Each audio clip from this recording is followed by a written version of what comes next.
England کے مشہور شہر لیورپول میں فری فلسطین کے لیے ایک بہت بڑا مظاہرہ ہوا جس میں تمام کمیونٹیز نے بھرپور حصہ لیا۔ مزید بتا رہے ہیں خالد شیخ انگلینڈ سے اپنی اس رپورٹ میں۔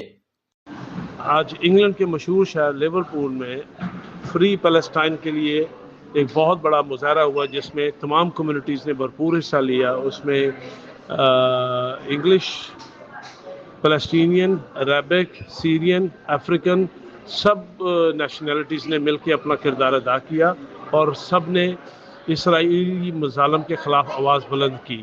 اس بہت بڑے پروسیشن میں لوگوں نے پلے کارڈز بھی اٹھا رکھے تھے جن کے اوپر لکھا ہوا تھا کہ اسرائیلی بچوں کو مارنے والا ہے، اسرائیلی جو ہے وہ مظالم بند کرے، اور یو کے کی گورنمنٹ سے بھی مطالبہ کیا گیا کہ وہ اسرائیل کو اسلحہ فروخت کرنا بند کرے، اور بے شمار لوگوں نے مختلف قسم کے نعرے بھی لگائے اس میں، لیکن سب کا مقصد یہی تھا کہ free Palestine, free Palestine, free Palestine.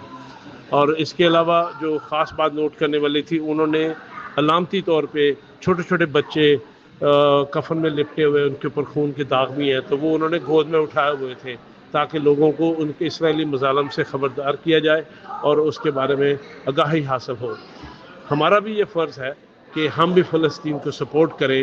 ان لوگوں کا فلسطین سے پتہ نہیں کیا رشتہ ہے، لیکن انسانیت کے ناطے یہ لوگ اس طرح مظاہرے کر رہے ہیں، تو ہمیں بھی چاہیے کہ اس کاز کو پورا سپورٹ کریں۔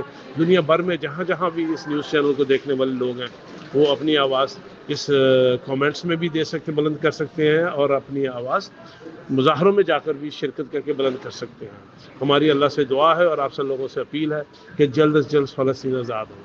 لیورپول سے ولسن ٹی وی، اوری ٹی وی 424 کا نمائندہ خالد شیخ۔